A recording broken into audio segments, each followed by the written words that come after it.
आपको लगता है कि श्रीनगर में इस बार कमल खिलेगा और बीजेपी वहां पर सिंगल लार्जेस्ट पार्टी बनकर आएगी? No single party is coming to power with single majority. No political party is going to form its own government without any coalition. Basically, it will be a coalition government. तो NC और कांग्रेस का जो alliance है plus PDP अगर मिलती है और कुछ निर्दलीय मिलते हैं तो उनके चांसेस सरकार बनाने के 51% हैं. बीजेपी का जो अलायंस है इसके 49% हैं और राजनीति में एवरीथिंग इज फेयर. तो इसलिए 1% की ये जो कमी दिखती है अपेरेंटली ये 2% प्लस में कब कन्वर्ट हो जाए ये नहीं कहा जा सकता. सर, मैंने सुना है कि फारूक अब्दुल्ला अपने बेटे उमर अब्दुल्ला को राजनीति में नहीं लाना चाहते थे, लेकिन अचानक फिर मन कैसे बदला? फिर वही पूर्णिमा जन्मपत्री, मुख्यमंत्री बनना लिखा था उसको, इतनी कम उम्र में छोटी उम्र में मुख्यमंत्री बन गया और कितने साल मुख्यमंत्री रहा. वो तो पढ़ाई कर रहे थे अपनी अच्छी भली जो है, विदेश में पढ़ाई कर रहे थे. जब सरकार फिर से बनी दोबारा तो फिर ये सवाल आया कि भाई मुख्यमंत्री खुद बने फारूक अब्दुल्ला वापस या कि घर में नई पीढ़ी को चांस दिया जाए. तो उमर अब्दुल्ला की मां ने कहा कि नहीं, नई पीढ़ी को चांस देना चाहिए, लेकिन बेटी ने कहा पापा वापस आप ही बनो. तो कई दिन तक चलता रहा. तो 5 जनवरी को शपथ होनी थी और ये बात है 29 दिसंबर की उस साल की. तो फिर 5 दिन के अंदर संघर्ष होता रहा, बात चलती रही. अल्टीमेटली इनकी मदर ने प्रिवेल किया इनके फादर पे जो है, और फिर ये तय हुआ कि ठीक है इन्हीं को चांस दिया जाए. तो फिर इनकी ताजपोशी होगी, मुख्यमंत्री बन गए, चल गए. तो भाग्य में लिखा था मुख्यमंत्री बनना, तो बन गए. सर, इस चुनाव में आप कैसे देखते हैं गुलाम नबी आजाद और महबूबा की पार्टी का रोल, और क्या महबूबा इस चुनाव में बन पाएगी किंग मेकर? गुलाम नबी सितारे गर्दिश में हैं, अल्लाह के भरोसे है सब जो है, न इधर के न उधर के. एक निराश और उदास व्यक्ति बन चुके हैं वो. मैंने देखा फोटो, दाढ़ी बढ़ी हुई थी, तबीयत ठीक नहीं है. तो जन्मपत्री का खेल है. किसी जमाने में कहाँ थे इंदिरा गांधी के यहाँ किचन कैबिनेट में, फिर झगड़े हुए, छोड़ दिया. राहुल गांधी कारण बहुत से लोग पार्टी छोड़ गए, शायद ये भी छोड़ गए, भाजपा के निकट गए.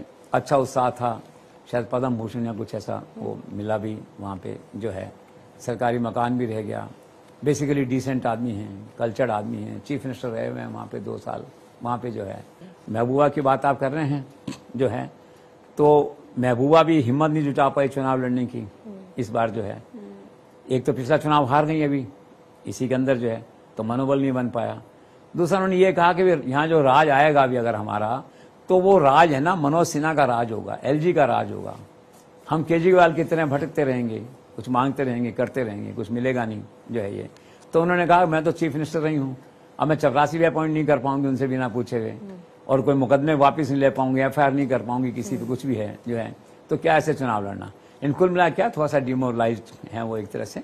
तो वो चुनाव नहीं लड़ा उन्होंने जो है, और बेटी को आगे किया है वहाँ पे. तो बेसिकली इसी लोग चुनाव लड़ने की हिम्मत नहीं जुटा पाए. गुलाम में भी थोड़ा सा डिफरेंट केस है. मैं वो चूंकि अभी हारी है रिसेंटली, तो मनोबल नहीं बना पाई और बेटी पे फोकस कर दिया. इल्तिजा मुफ्ती बिजबहरा से इस बार चुनावी मैदान में है और उनका पॉलिटिकल डेब्यू हो रहा है इस बार, लेकिन कश्मीर में इतना उत्साह क्यों है इल्तिजा मुफ्ती के चुनावी मैदान में उतरने का? और दूसरा, महबूबा मुफ्ती और इल्तिजा के वर्किंग स्टाइल में आपको अंतर क्या नजर आता है? उत्साह इसलिए कि महबूबा भी एक स्टार थी अपने आप में. पॉलिटिशियंस में होता है जो लोग अच्छे दिखते हैं, अच्छी बात करते हैं, स्टार दिखते हैं, और उनकी डॉटर है तो थोड़ा सा क्रेज रहता है लोगों में. एक पढ़ी लिखी सुंदर युवती वोट मांगने आती है तो आता है, और एक उसके पीछे एक लीगेसी है पूरे मतलब परिवार की. आप देखिए फादर से लेके तब तक की जो है, तो लोगों में क्यूरियोसिटी है, पत्रकारों में क्यूरियोसिटी है कि देखते हैं क्या होता है उसका. बाकी शी इज ओके प्लेस्ड. बहुत फर्म सेटल में तो नहीं कह सकता मैं जो है.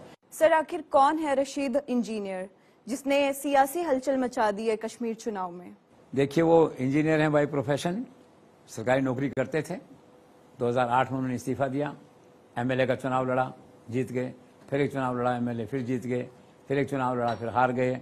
अब 2024 में जो है जेल में रहते हुए भी टेरर फंडिंग के आरोप में तिहाड़ में बंद हैं, 5 साल से बंद थे, तो फिर चुनाव जीत गए. अब चुनाव प्रचार के लिए जो है फिर बाहर आ गए, आके उन्होंने हलचल मचा दी उन्होंने. और चूंकि चुनाव वो जेल में रहते हुए जीत गए, तो ऐसी धारणा है कि बड़ी संख्या में लोग उनके साथ हैं, ऐसा माना जा रहा है. तो उन्होंने भी 30-32 लोग अपने अलग अलग ढंग से खड़े कर दिए, और इम्प्रेशन यही कि भाई वो प्रॉक्सी हैं बीजेपी के, नहीं है जो भी है एक तरह से. तो ये उनकी कहानी है. आज की तारीख में वो एक फैक्टर है कश्मीर के अंदर. हो सकता है उनको 4 ही सीट मिले, हो सकता है 2 सीट मिले, हो सकता है आसमान जब तो जाए लोगों का इरादा बदल गया और इनकी साख अगर उस पर आगे स्टेज के ऊपर जो है, आज की तारीख में एक फोर्स माना जा रहा है चुनाव के अंदर उनको। सर, क्या आपको लगता है कि एक बार फिर से जम्मू कश्मीर के चुनाव ने नरेंद्र मोदी के ग्राफ को बहुत ऊंचा पहुंचा दिया? ऑफ कोर्स जो है उनके जो भाषण हुए पिछले दिनों, और उस भाषण के अंदर जो है वहाँ के पाकिस्तान के जो रक्षा मंत्री हैं उनका जो बयान आया सामने जो है, तो नरेंद्र मोदी के भाषण में सबसे पहले उन्होंने उस बात को पकड़ लिया। और नरेंद्र मोदी लकी हैं, हर चुनाव में कोई उनका ऐसा मुद्दा उनके हाथ में बैठे बैठाए मिल जाता है।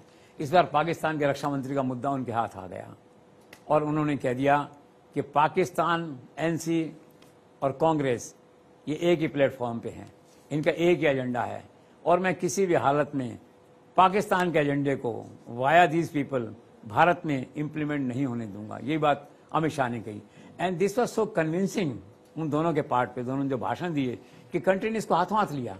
और मैं फिर कहता हूं कि आपको जम्मू कश्मीर के मामले में कश्मीर के लोगों को छोड़ के जो वहां हो सकता है डिबेट डिवाइड हो सकता है, पूरा देश इस मामले में irrespective of party platform Narendra Modi Amit Shah के साथ है। कश्मीर में आपने जो किया अच्छा किया, इसको बना के रखिए। पॉलिटिकली हो सकता है उनको बोलना पड़ता हो कुछ, अदरवाइज मन में बात क्लियर है उनका कि कश्मीर में इनका कोई विकल्प नहीं, जो इन्होंने अच्छा काम किया है they deserve A vote of thanks, एक तरह से जो है। तो यही है सर। पिछले कुछ चुनाव में हमने देखा है कि धांधली की बातें सामने आती रही। 1987 में खास तौर पर जब चुनाव हुए तो कहा गया कि निष्पक्ष तरीके से नहीं हुआ या फिर धांधली हुई। क्या आपको लगता है कि इस बार जो चुनाव वहां पर हो रहे हैं विधानसभा के, ये पूरी तरीके से स्पष्ट हैं, निष्पक्ष हैं, स्वतंत्र हैं? वेब पे पोलिंग हो रहा है, इमेजिन, मिरेकल, अनबिलीवेबल जो है ये। 87 की बात आप कह रहे हैं, बिल्कुल सही है। एक किस्सा मैंने पढ़ा था उस समय जो है कि एक चुनाव हुआ, एक आदमी चुनाव लड़ा, उसने देखा कि मैं बहुत आगे चल रहा हूँ, घर आके सो गया कि भी 11 राउंड की काउंटिंग होगी, मैं 8 में आगे हूँ, तो सर्टिफिकेट लेने जाएंगे चुनाव जीत का जो है। 2 घंटे बाद उसको फ़ोन आया, चुनाव अधिकारी ने बुलाया, आओ भाई। उसने सोचा मैं अपनी विक्ट्री का सर्टिफिकेट लेने जा रहा हूँ, तो उसको पता लगा कि दूसरे को डिक्लेयर कर दिया किसी को। आप बताइए, इसी कश्मीर में 87 में। और फिर उसको गिरफ्तार कर लिया कि आप अपोज कर रहे हैं, विरोध कर रहे हैं हमारे फैसले का। वो जेल चला गया, वो 20 महीने जेल में रहा, बाद में बड़ा आतंकवादी बन गया वो। यासीन मलिक उसका था वो काउंटिंग एजेंट, वो भाग गया पाकिस्तान, वो कितना हुआ टेररिस्ट बन गया, दैट इज है। तो 87 के तो हालात थे, तो आज उनकी तुलना नहीं की जा सकती। आज का चुनाव, कश्मीर का चुनाव 100% स्वतंत्र निष्पक्ष है, क्योंकि वेब पे हो रहा है। मैं नहीं कह रहा, वेब कह रहा है, वेब पोलिंग कह रहा है इस बात को। सर, जम्मू कश्मीर में जो नया परिसीमन अर्थात डेलिमिटेशन हुआ है, उसका लाभ आखिर मिलेगा किसे? मिलेगा, मिलना चाहिए जम्मू को, क्योंकि देखो 7 सीटें बढ़ी हैं कुल मिला के, 6 जम्मू में बढ़ी है, 1 कश्मीर में बढ़ी है। और जम्मू का जैसे कहा गया कि टिल्ट बीजेपी की तरफ है, दिख ही रहा है वो तो। और वो गेम चेंजर है कि नहीं वहां पे, मतलब 43 में से 35 लाते हैं, कितनी लाते हैं, 35 लाते हैं, तो इसे कहना चाहिए स्वीप कर दिया उन्होंने। और 24-25 लाते हैं तो जैसे नॉर्मली होता है, लेकिन वो बीजेपी के उसमें है। इसका लाभ तो बीजेपी को मिलेगा, परिसीमन हुआ है। और एक बात और होगी कि अब वहाँ की जो असेंबली है वो 5 साल की होगी, पूरे देश की तरह 6 साल की नहीं रहेगी, दैट वे जो है।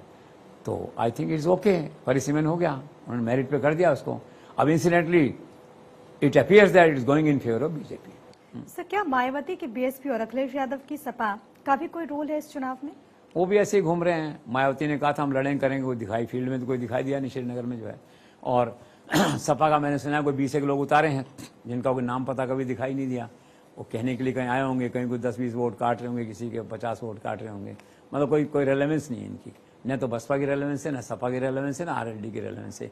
यूपी के पार्टियां पता नहीं क्यों छोड़ के श्रीनगर में आ गई, किसी स्ट्रेटजी में आई होंगी, अपनी अपनी स्ट्रेटजी में आई होंगी, लेकिन नथिंग मच इम्पोर्टेंट। तो सर, क्या नई सरकार में कश्मीरी पंडितों का कुछ भला होगा? होना चाहिए। सरकार की दुखती रग है ये, बहुत समय से सरकार कोशिश कर रही है, लेकिन बस कभी कोई काम नहीं होना होता तो नहीं होना होता। अब वो यही कह रहे हैं 38,000 वोट तो खैर वो डाले हैं, लोग डाल रहे हैं वहाँ से जो है। और देश में जहाँ भी कश्मीरी पंडित हैं उनसे कहा भी गया है कि वोट डालो, मैं मुख्य धारा में तो आओ आप जो है। लेकिन इशू वही है, एम्प्लॉयमेंट का इशू है, फिर वो क्या रिहेबिलिटेशन का इशू है। तो वैसे तो अब्दुल्ला ने भी कहा है कि हमारे एजेंडा में भी है ये कश्मीरी पंडित जो है। तो देखिए, उम्मीद तो है लोगों को, लेकिन उम्मीद तो वही है, अमित शाह नरेंद्र मोदी से उम्मीद है। हो सकता है थोड़ा उनको कश्मीर के चुनाव के बाद एजेंडा से फुर्सत मिले तो थोड़ा इस पर फोकस कर लेंगे और इस पर तो होगा कुछ न कुछ। जो है। सर, नेशनल कॉन्फ्रेंस और पीडीपी का जो चुनावी मुद्दा है वो 370 की बहाली, और उनकी तरफ से कहा गया है कि झंडा हम दोबारा जो है लेकर के आएंगे। क्या आपको लगता है ये जो चुनावी वादे हैं वो वाकई पूरे कर पाएंगे? वो मुश्किल। ये तो वो है कि मेरे पास 1 लाख रुपए और मैं कनाट प्लेस में जाके रजिस्ट्री कराऊंगा 500 गज के प्लॉट की। आपके हाथ में ताकत ही नहीं है, शक्ति नहीं है। आप देखिए ना, केंद्र सरकार करती है उसको। आप देखिए 370 कौन हटा सकता? अभी भारत सरकार हटा सकती है। मैं तो कहता हूं चलो भारत सरकार का हृदय परिवर्तन हो गया, मान लो एक पल, उन्होंने कहा ठीक है हम हटाएंगे। हटा तो वही सकते हैं ना, आप तो नहीं हटा सकते। आप तो रेजोल्यूशन पास कर सकते हैं विधानसभा में, जिसे कहते हैं। इसलिए कहा फारूक ने, मैं विधानसभा की पहली बैठक में प्रस्ताव लेके आऊंगा 370 को हटाने का, पूर्ण राज्य दर्जा लाने का और अपना एक झंडा लाने का। तो ये उनकी इच्छा है, कुछ नहीं कर पाएंगे वो। कोई भी राज्य सरकार केंद्र की सहमति के बिना किसी केंद्रीय कानून में बदलाव नहीं कर सकती। इसलिए कि कंप्लीटली रूल्ड आउट। तो अब्दुल्ला की सरकार बनती है, कांग्रेस सरकार बनती है, मान लो इनकी है, और रेजोल्यूशन भी असेंबली में ले आते हैं, तो पड़ा रहेगा गृह मंत्रालय में आकर के। और प्रेजेंट जो लीडरशिप है कंट्री की वो कह चुकी है it will never come back 370। It is only paper exercise. Vote attract करने के लिए ये बात कही गई है, इसका एक्चुअल में इम्प्लीमेंटेशन जो है कोई चांस नहीं। तो सर, इसीलिए सवाल ये आता है कि 3 से 4 पंक्तियों में अगर इस चुनाव के विश्लेषण की बात की जाए तो आप क्या कहेंगे? वेरी इंटरेस्टिंग, करता हूं प्रयास जो है। तो पहली पंक्ति तो ये है, it's going to be a tough battle, tough fight, where BJP is trying hard to have, जिसे कहना चाहिए to have electoral supremacy. BJP is trying to have its electoral supremacy, whereas other regional parties are trying their hard to regain their lost autonomy and identity। ये तो crux है सारा situation का, कश्मीर का जो है। सेकंड ये है इसमें कि श्रीनगर और Kashmir is back to normal, Kashmir is back to democracy and courtesy Amit Shah, Narendra Modi. आप देखिए, और सबसे बड़ी बात यह है 40 साल से जिन लोगों ने बॉयकॉट कर रखा था इलेक्शन का, टेररिस्ट ऑर्गेनाइजेशन, मिलिटेंट जो है, आज वो मुख्य धारा का पार्ट बन, आज वो खुद चुनाव लड़ रहे हैं, खुद चुनाव के लिए वोटर्स के पास जा रहे हैं, हमें वोट दीजिए। बहुत बड़ी बात है। और एक और इम्पोर्टेंट बात ये है इसके अंदर 4 पंक्तियों में, कि जो लोग बच्चे, स्त्री, पुरुष, महिलाएं जो हैं वो हाथ में पत्थर लेके जाते थे इस दिन बॉयकॉट करने के दिन, वो आज चुनाव डालने के लिए, अपनी बारी का वोट डालने के लिए अपनी बारी का उस लाइन में इंतजार कर रहे हैं। तो टोटल सिनेरियो जो है ना ये चेंज हुआ है। I think I have summed up the entire situation in these 4 or 5 sentences।